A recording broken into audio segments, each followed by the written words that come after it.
Brought to you by TechnoSpark 20 series smartphones. I'm superhuman.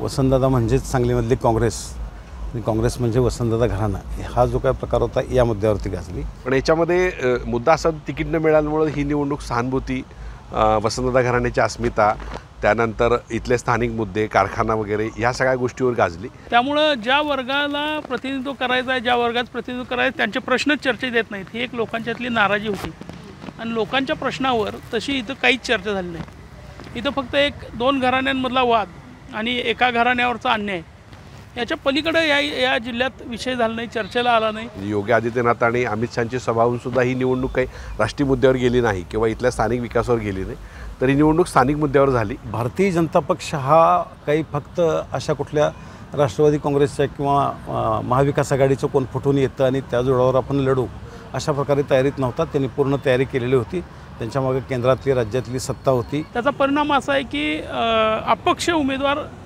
तगडा होण्याचं किंवा त्याचं पारडं जड होण्याचं जे हे आहे ते या जिल्ह्यामध्ये पहिल्यांदा बघायला मिळालं। वास्तविक तिन्ही उमेदवार जे आहेत ते तिन्ही उमेदवार मराठा समाजाचे उमेदवार आहेत आणि तिन्ही पाटील आहेत आणि त्यामुळं मराठा मतांची विभागणी होईल। सांगली लोकसभेची यंदाची निवडणूक अत्यंत चुरशीची झाली। या निवडणुकीमध्ये सुरुवातीला उमेदवारी जाहीर करण्यापासूनच अतिशय गोंधळाचं वातावरण होतं। महाविकास आघाडीनं ज्या वेळेला चंद्रहार पाटलांना उमेदवारी दिली त्याच वेळेला त्यानंतर महाविकास आघाडीची उमेदवारी मागणाऱ्या विशाल पाटलांना मात्र वाटाण्याच्या अक्षता दाखवल्या। त्यानंतर ह्या निवडणुकीनं इतके रंग भरले की राज्यात सर्वत्र ही निवडणूक गाजली। नंतर विशाल पाटलांनी अपक्ष उमेदवारी अर्ज दाखल केला। काँग्रेसचे बंडखोर उमेदवार अशीच त्यांची इमेज होती आणि आजही ती कायम आहे। याबाबत या लोकसभा इलेक्शनमध्ये कुठल्या मुद्द्यावरती ही निवडणूक गाजली किंवा इथं कुठली समीकरणं जास्त प्रमाणामध्ये बघायला मिळाली याबद्दल आपण चर्चा करणार आहोत। सर, ही निवडणूक नेमकी कुठल्या मुद्द्यावर गाजली असं तुम्हाला वाटतं?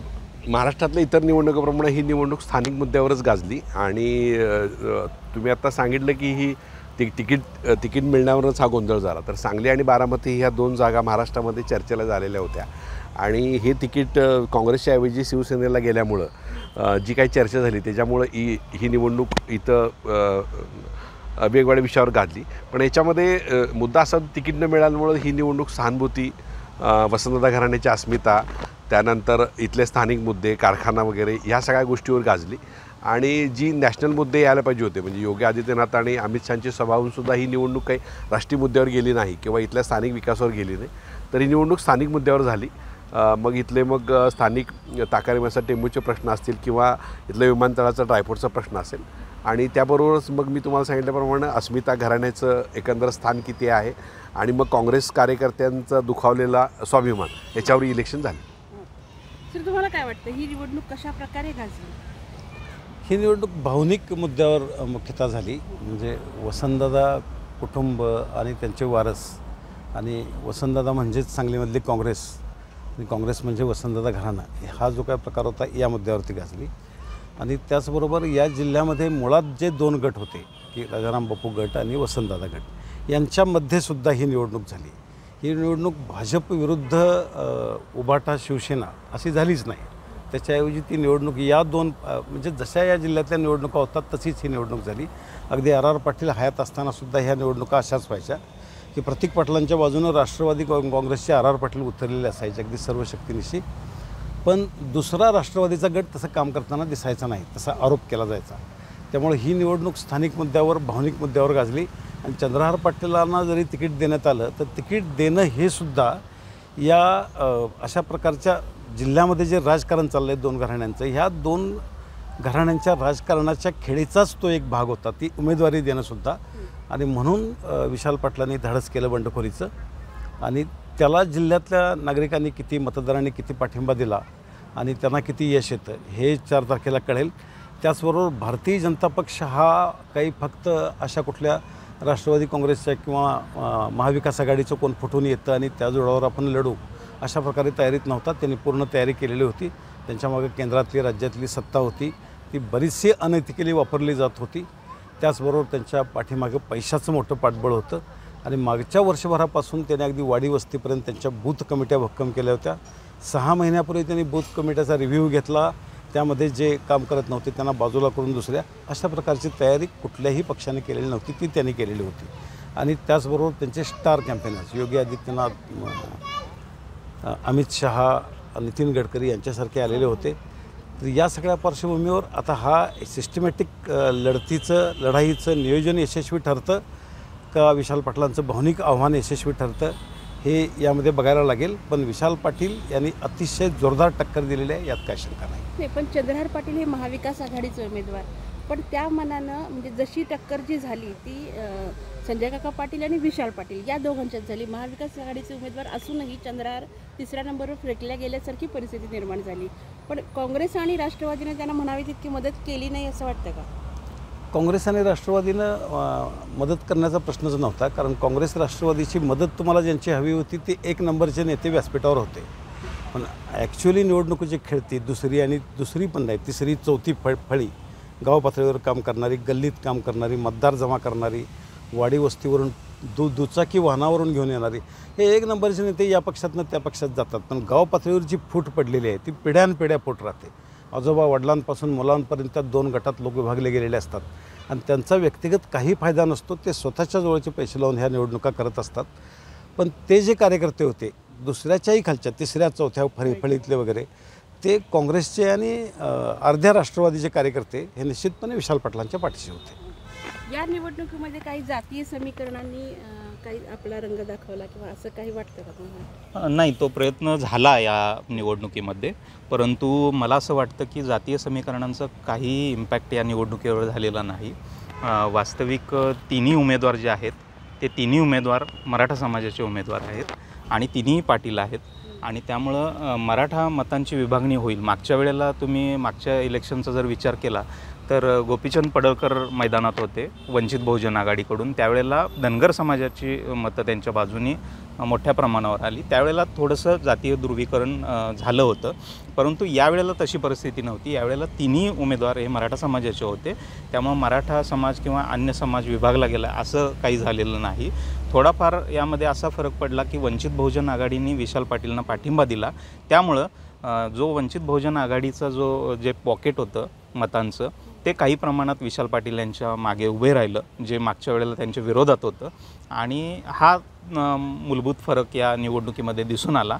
वास्तविक हिंदू मुस्लिम असं सुद्धा मतांचं ध्रुवीकरण करण्याचा प्रयत्न भाजपकडून झाला. ज्या उघड सभांमध्ये त्यांनी तो उल्लेख केला आणि या सांगलीमध्ये सुद्धा तशा गोष्टी बोलल्या गेल्या योगी आदित्यनाथ असतील किंवा अमित शहा असतील यांच्याकडून. परंतु त्याचा इम्पॅक्ट असा झाला की भाजपने उघडपणे या मतांची आम्हाला गरज नाही अशी एक भूमिका घेतली आणि त्यामुळं ती मतंसुद्धा काही प्रमाणात भाजपपासून दुरावली गेली आणि ती दूर गेली. हा एक परिणाम या निवडणुकीत दिसून आला. आणि एकूण जर जातीय समीकरण किंवा धार्मिक समीकरण जर बघितलं तर त्याचा फारसा परिणाम झालेला दिसत नाही. या ज्या 2 गोष्टी झाल्या या 2 गोष्टींचा परिणाम निश्चित या निवडणुकीवर झालेला दिसून येतो.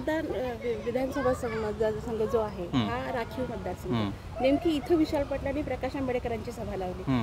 त्या सभेनंतर जी दलित मतं आहेत ती सगळी एकत्रित होऊन विशाल पाटलांच्या पारड्यात पडतील असं काही नाही, निश्चित त्याचा परिणाम झालेला आहे. मी म्हटलं त्याप्रमाणे वंचित बहुजन आघाडीचं एक या ठिकाणी मोठं मतांचा गट्टा आहे आणि मिरजेमध्ये असं झालेलं आहे की मिरजेत बहुसंख्येनं मुस्लिम समाजसुद्धा आहे, मोठ्या प्रमाणात आहे आणि इतर समाजसुद्धा आहे, मागासवर्गीय समाज आहे, बहुजन समाज आहे.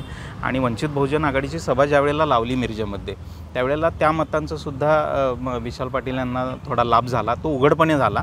आणि दुसऱ्या बाजूला भाजपने जी नाकारलेली मतं होती, जी मुस्लिम समाजाबद्दल त्यांनी उघडपणे ज्या गोष्टी बोलल्या, त्यामुळे तीच मतंसुद्धा त्यांच्यापासून दूर झाली आणि त्यामुळे मिरज मतदारसंघावर तुम्ही म्हणताय तसा हा मोठा फटका बसलेला आहे भाजपला. मोठा जो मतांचा गट्टा आहे तो दूर गेलेला आहे आणि इतर मतदारसंघाचा विचार केला तर तेवढा मोठा इम्पॅक्ट तो दिसून येत नाही, पण मिरजेमध्ये निश्चितपणे झालेला आहे. म्हणजे मिरज विधानसभा गेम चेंजर ठरू शकते. हा ठरू शकते, कारण मिरज, सांगली आणि कुपवाड या महापालिका क्षेत्रामधलं जे मतांचं गणित आहे त्याच्यावर लोकसभेचं गणित ठरतं. या ठिकाणी मतदारांची संख्या मोठी आहे आणि या मतदारसंघामधलाच म्हणजे महापालिका क्षेत्रातलाच एक भाग असलेला मिरज मतदारसंघ आहे. मिरजेची लोकसंख्यासुद्धा मोठी आहे, त्यामुळं मिरज विधानसभा मतदारसंघ गेम चेंजर ठरण्यास कारणीभूत ठरू शकतो. या निवडणुकीमध्ये नरेंद्र मोदी किंवा त्यांचा इम्पॅक्ट किंवा त्याचा जो एक हे असतो स्टार कॅम्पेनचा भाग असतो त्याचा काही परिणाम झाला का आपल्या मतदारसंघात? खरं तर या मतदारसंघात नरेंद्र मोदींची सभा होईल अशी खूप चर्चा होती, पण तशी सभा झालेली नाही. पण आसपासच्या मतदारसंघांमध्ये नरेंद्र मोदींची जी सभा झाली तर त्या सभेमधून त्यांनी जो मुस्लिमांच्या मतांची गरज नाही अशी जी भूमिका घेतली त्याचा इम्पॅक्ट मात्र नक्की या लोकसभा मतदारसंघावर होताना दिसते. त्यानंतरचे स्टार प्रचारक जे योगी आदित्यनाथ आहेत त्या किंवा अमित शहा असतील त्यांनी देखील त्यांच्या सभा या ठिकाणी झालेल्या आहेत. तर त्यांच्या सभांचा परिणाम निश्चित या ठिकाणी झालेला आहे, झालेला नाही असं म्हणता येणार नाही. पण एकंदरीत संजय काकांची जी इमेज आहे ती काही भारतीय जनता पार्टीच्या एकंदरीत धोरणाला साजेशी अशी नव्हती. ते स्थानिक राजकारणावरतीच हे केलं त्यांचे मदार असते. त्या पार्श्वभूमीवरती इकडं कसं बघता तुम्ही? संजय काकांची भूमिका नेहमी पक्षाशी म्हणजे भारतीय जनता पार्टीचे जे विचार आहेत तर त्या विचाराशी धरून जरी नसली तरी ते पक्षात आहेत. त्यामुळं पक्षातले लोक जे आहेत ते पक्षासाठी काम करत आहेत असं एकूण दाखवण्यात आलं. पण एकूण या निवडणुकीत अंडरकरंट पाहायला मिळाला. त्यात तुम्ही म्हणताय तसं कारणं सांगितली गेली की संजय काका हे काय आपल्या विचाराचे नाही आहेत, त्यामुळं कुठंतरी मतदानाला बाहेर न पडणं किंवा एक नाराजी दाखवणं अशा काही घटना घडलेल्या आहेत. कारण जतचे आमदार असतील किंवा अजितराव घोरपडे असतील, घोरपडे जरी पक्षाचे नसले तरी विलासराव जगताप हे भाजपचे आमदार होते आणि त्यांनी उघड विरोध त्यांचा केला. पक्षांतर्गत विरोधाला संजय काकांना जास्त सामोरे जावं लागलं. पक्षांतर्गत जो विरोध आहे तो पक्षाचा विचार म्हणून झालेला नाही आहे, तर संजय काकांच्या बरोबर असणाऱ्या वैयक्तिक मतभेदांमुळे हे विरोध झालेले आहेत. तर तो विलासराव जगताप असतील किंवा भाजपचे स्वतःचे माजी जिल्हाध्यक्ष पृथ्वीराज देशमुख असतील, तर या सगळ्यांचा जो विरोध आहे तो पक्षाचा विचार म्हणून विरोध झालेला नव्हता, तर तो विरोध त्यांच्या सगळ्यांच्या वैयक्तिक कारणांमुळे किंवा स्थानिक राजकारणांमुळे झालेला आहे. संजय काकांचा एकूणच सर्वच मतदारसंघात जिल्ह्यातल्या वावर असल्यामुळं किंवा स्थानिक पातळीवर त्या वेगवेगळ्या कार्यकर्त्यांची बांधणी करणं वगैरे हे त्या विधानसभा मतदारसंघातल्या लोकांना पटलेलं नाही आहे. त्यामुळं त्यांनी थेट स्वतःचा गट बांधणी जी करण्याचा प्रयत्न केला त्याचा फटका कुठंतरी थोडाफार बसलेला आहे ह्या नाराजीतून. सर 2019ची निवडणूक पाहिली तर त्यामध्ये सांगली मतदारसंघामध्ये साधारणपणे 65% मतदान झालं होतं. यंदा ते 62, 62.5 असं आहे. मग हे जे घटलेलं मतदान आहे याचा काही इम्पॅक्ट होऊ शकतो का? नाही, मुळात फार मोठ्या प्रमाणात काय मतदान घटलेलं आहे अशातला भाग नाही. 2.5% भाग. एक दुसरं म्हणजे तो वातावरणाचाही परिणाम आहे आणि जो मतदानाचा जो सगळा एकूण म्हणजे एखादा एक विषय असायला पाहिजे की ज्या विषयावर इलेक्शन सुरू आहे असा काही विषय या इलेक्शनमध्ये नव्हता. त्यामुळं ज्या वर्गाला प्रतिनिधित्व करायचं आहे, ज्या वर्गात प्रतिनिधित्व करायचं त्यांचे प्रश्नच चर्चेत येत नाहीत, ही एक लोकांच्यातली नाराजी होती. आणि लोकांच्या प्रश्नावर तशी इथं काहीच चर्चा झाली नाही. इथं फक्त 1-2 घराण्यांमधला वाद आणि एका घराण्यावरचा अन्याय याच्या पलीकडे या जिल्ह्यात विषय झाला नाही, चर्चेला आला नाही. आणि तोच मुद्दा कळीचा ठरल्यामुळं की जे त्यासाठी म्हणजे ज्यांना त्यासाठीच मतदान करायचं होतं असाच वर्ग बाहेर पडला असं सरळ दिसतं. यामध्ये शेतकऱ्यांचे प्रश्न असतील, सुशिक्षित बेरोजगारांचे प्रश्न असतील, वाढती बेरोजगारी आहे, महागाई आहे, हे जे इतर लोकसभा मतदारसंघातले मुद्दे आहेत ते सांगली मतदारसंघात कुठे दिसलेच नाही. दिसलेच नाही. याचं कारण असं आहे की ते मतदानामध्ये दिसणार आहे त्याचा परिणाम. कारण जत तालुक्यातला पाणी प्रश्न जितका गंभीर आहे त्या जवळपास 55,000 लोकांनी यापूर्वीसुद्धा मतदानामध्ये आपली ताकद दाखवलेली आहे वेगवेगळी. पण झालं असं की त्या मुद्द्यावर कुठेही चर्चा झाली नाही आणि जणू काय असं सांगितलं गेलं सत्ताधारी पक्षाकडनं की आम्ही पाण्याचा प्रश्न म्हणजे सोडवलेला आहे. आणि ज्या पक्षांनी याला विरोध करायला पाहिजे होता ते स्वतःचं म्हणणं मांडण्यातच वेळ घालवत गेले. त्याचा परिणाम आहे की लोकांच्या प्रश्नावर चर्चा झाली नाही इथं. मग यंदाच्या निवडणुकीमध्ये आहे हीच परिस्थिती कायम राहील, उमेदवार तोच आहे, तोच खासदार म्हणून निवडून येईल, ते काही बदल होण्याची अपेक्षा आहे? नाही, मुळात संजय काकांच्या बाबतीत आपण जर विचार केला तर ते निवडून आले किंवा त्यांचं एकूण जे राजकीय व्यक्तिमत्व घडलेलं आहे ते दुष्काळी पाणी प्रश्न आणि या जिल्ह्यातल्या सर्वसामान्य शेतकऱ्यांच्या प्रश्नांवर ते आवाज उठवत होते म्हणून ते निर्माण झालं. 10 वर्ष लोकांनी त्यांना संधी दिलेली आहे. तर या सगळ्या प्रकरणामध्ये अँटी इन्कम्बन्सी एक तयार झालेलीच होती. दुसरी गोष्ट अशी होती की वसंतदादांच्या घराण्यावर अन्याय झाला हा मुद्दा निर्माण करण्यात किंवा तो यशस्वी करण्यात विरोधी अपक्ष उमेदवार जे आहेत विशाल पाटील हे यशस्वी ठरले. आणि त्याच वेळेला महाविकास आघाडीच्या नेत्यांचं इतकं हे होतं की ते त्यांच्या कोशातून बाहेर पडू शकले नाहीत या सगळ्या.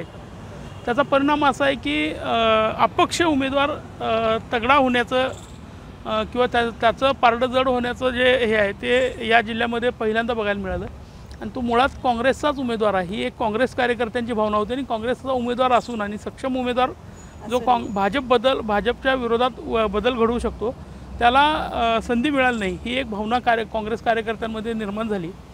आणि मुळात असं आहे की गेली 10 वर्ष म्हणजे अक्षरशः